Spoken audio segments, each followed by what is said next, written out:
Ano Bíblico 2022. Hoje, 2 de março. Deuteronômio, capítulo 18. Os sacerdotes levitas e todo o restante da tribo de Levi não terão posse nem herança em Israel. Viverão das ofertas sacrificadas para o Senhor, preparadas no fogo, pois esta é a sua herança. Não terão herança alguma entre os seus compatriotas. O Senhor é a sua herança, conforme lhes prometeu. Quando o povo sacrificar um novilho ou uma ovelha, os sacerdotes receberão a porção devida: o espádua, as queixadas e o estômago.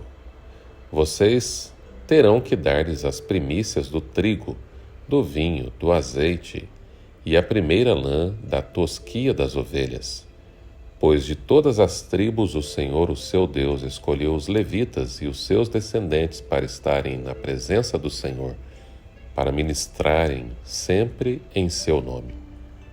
Se um levita que estiver morando em qualquer cidade de Israel deseja ir ao local escolhido pelo Senhor, poderá ministrar em nome do Senhor, do seu Deus, à semelhança de todos os outros levitas que ali servem na presença do Senhor.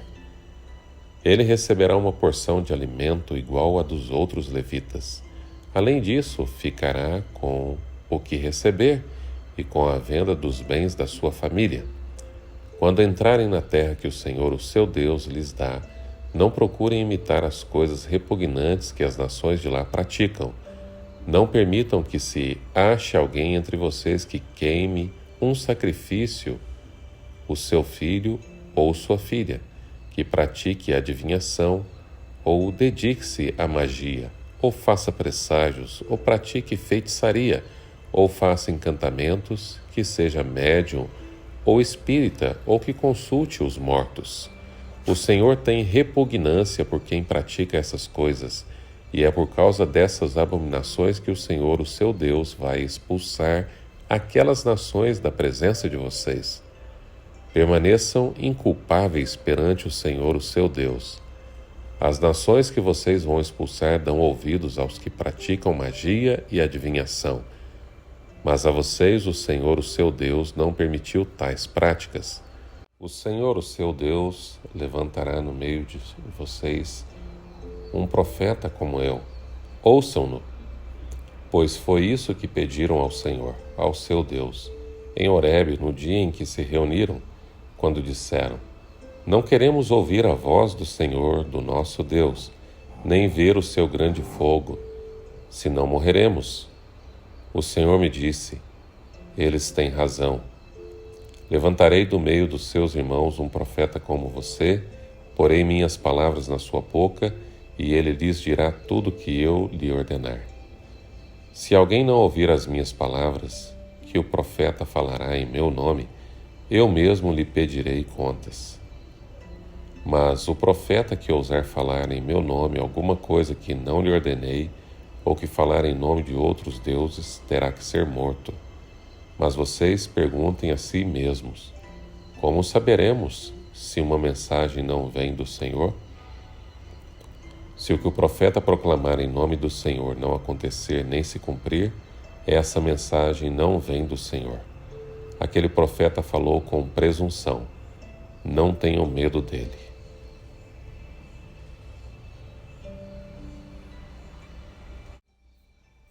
Deuteronômio, capítulo 19. Quando o Senhor, o seu Deus, tiver destruído as nações cuja terra lhes dá, e quando vocês as expulsarem e ocuparem as cidades e as casas dessas nações, separem 3 cidades de refúgio na parte central da terra, que o Senhor, o seu Deus, está dando a vocês para que dela tomem posse. Dividam em 3 partes a terra que o Senhor, o seu Deus, lhes está dando como herança e façam nelas acessos para que aquele que matar alguém possa fugir para lá. Este é o caso em que um homem que matar outro poderá fugir para lá para salvar sua vida. Se matar o seu próximo sem intenção, sem que houvesse inimizade entre eles. Por exemplo, se um homem for com seu amigo cortar lenha na floresta e ao levantar o machado para derrubar a árvore, o ferro escapar e atingir o seu amigo e matá-lo, ele poderá fugir para uma daquelas cidades para salvar a sua vida. Do contrário, o vingador da vítima poderia persegui-lo enfurecido e alcançá-lo, caso a distância fosse grande demais, e poderia matá-lo, muito embora este não merecesse morrer, pois não havia inimizade entre ele e o seu próximo. É por isso que lhe ordeno que separe 3 cidades. Se o Senhor, o seu Deus, aumentar o seu território, como prometeu sob juramento aos seus antepassados, e lhe der toda a terra que prometeu a eles, separem então mais 3 cidades. Isso acontecerá se vocês obedecerem fielmente a toda esta lei que hoje lhes ordeno: amar o Senhor seu Deus e sempre andar nos seus caminhos. Façam isso para que não se derrame sangue inocente na sua terra, a qual o Senhor, o seu Deus, lhes dá por herança, e para que não sejam culpados do derramamento de sangue. Mas, se alguém odiar o seu próximo, ficar à espreita dele, atacá-lo e matá-lo e fugir para uma dessas cidades, as autoridades da sua cidade mandarão buscá-lo na cidade de refúgio e o entregarão nas mãos do vingador da vítima para que morra. Não tenha piedade dele. Eliminem de Israel a culpa pelo derramamento do sangue inocente, para que tudo lhes vá bem. Não mudem os marcos da divisa da propriedade do seu vizinho, que os seus antepassados colocaram na herança, que receberam na terra que o Senhor, o seu Deus, lhes dá, para que dela tomem posse. Uma só testemunha não é suficiente para condenar alguém de um crime ou delito. Qualquer acusação precisa ser confirmada pelo depoimento de 2 ou 3 testemunhas. Se uma testemunha falsa quiser acusar um homem de algum crime, os 2 envolvidos na questão deverão apresentar-se ao Senhor diante dos sacerdotes e juízes que estiverem exercendo o cargo naquela ocasião. Os juízes investigarão o caso, e se ficar provado que a testemunha mentiu e deu falso testemunho contra o seu próximo, deem-lhe a punição que ele planejava para seu irmão. Eliminem o mal do meio de vocês. O restante do povo saberá disso e terá medo, e nunca mais se fará uma coisa dessas entre vocês. Não tenham piedade, exijam vida por vida, olho por olho, dente por dente, mão por mão, pé por pé.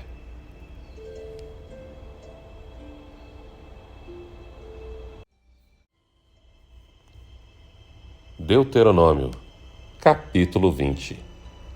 Quando vocês forem à guerra contra os seus inimigos e virem cavalos e carros e um exército maior do que o seu, não tenham medo, pois o Senhor, o seu Deus, que os tirou do Egito, estará com vocês. Quando chegar a hora da batalha, o sacerdote virá à frente e dirá ao exército: Ouça, ó Israel, hoje vocês vão lutar contra os inimigos. Não se desanimem nem tenham medo.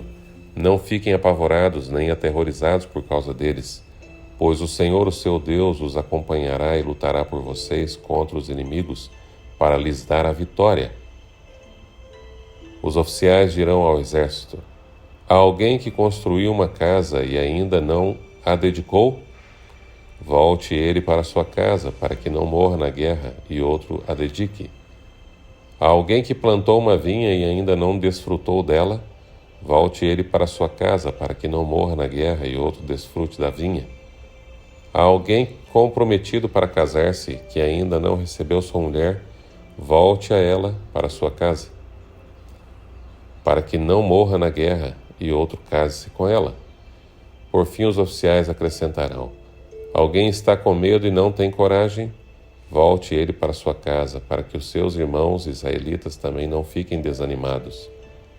Quando os oficiais terminarem de falar ao exército, designarão os chefes para comandar as tropas. Quando vocês alcançarem e avançarem para atacar uma cidade, envie-lhe primeiro uma proposta de paz. Se os seus habitantes aceitarem e abrirem suas portas, serão seus escravos e se sujeitarão a trabalhos forçados. Mas se eles recusarem a paz, entrarem em guerra contra vocês, sitiem a cidade. Quando o Senhor, seu Deus, entregá-la em suas mãos, matem a fio de espada todos os homens que nela houver. Mas as mulheres e as crianças, os rebanhos e tudo que acharem na cidade será de vocês.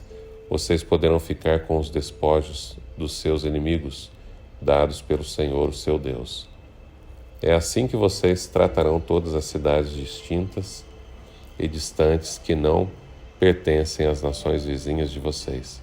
Contudo, nas cidades das nações que o Senhor, o seu Deus, lhes dá por herança, não deixem vivo nenhuma alma. Conforme a ordem do Senhor, o seu Deus, destruam totalmente os hititas, os amorreus, os cananeus, os ferezeus, os heveus e os jebuseus. Senão, eles os ensinarão a praticar todas essas coisas repugnantes que eles fazem quando adoram os seus deuses, e vocês pecarão contra o Senhor, contra o seu Deus. Quando sitiarem uma cidade por um longo período, lutando contra ela para conquistá-la, não destruam as árvores dessa cidade a golpes de machado, pois vocês poderão comer as suas frutas. Não as derrubem. Por acaso as árvores são gente, para que vocês as sitiem?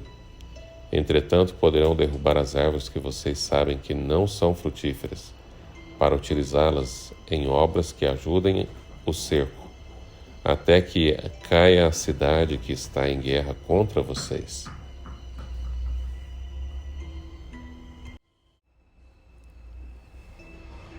Aqui nesses capítulos vimos as leis dadas a Israel com relação à guerra. O Senhor estaria com eles quando eles fossem obedientes ao Senhor e lhes daria vitória sobre seus inimigos. Além disso, havia alguns grupos que deveriam ser poupados em caso de guerra. Todos estamos em guerra todos os dias da nossa vida. Se não por questões externas relacionadas à sobrevivência, pelas questões espirituais, onde o diabo está a todo momento nos rodeando, querendo nos tragar. Por isso é tão importante que, como soldados de Cristo, nos revistamos da armadura de Deus e do seu poder, para que no dia da batalha estejamos preparados e fortalecidos. São vários os nossos adversários que, como gigantes, se colocam diante de nós e declaram que não vamos conseguir, como a incredulidade, a perseguição, a angústia, a dor, a tristeza, o desespero muitas vezes. Saber que o Senhor está conosco na batalha é algo que deve nos animar, pois assim como Ele deu estratégia e capacidade a Davi para derrubar Golias, Ele também nos dá hoje para vencermos as nossas batalhas. Como diz o salmista, eleva os meus olhos para os montes, de onde me virá o socorro. O meu socorro veio do Senhor, que fez os céus, o mar, a terra e as fontes das águas. Que você tenha um dia muito abençoado com o Senhor Jesus. Amém.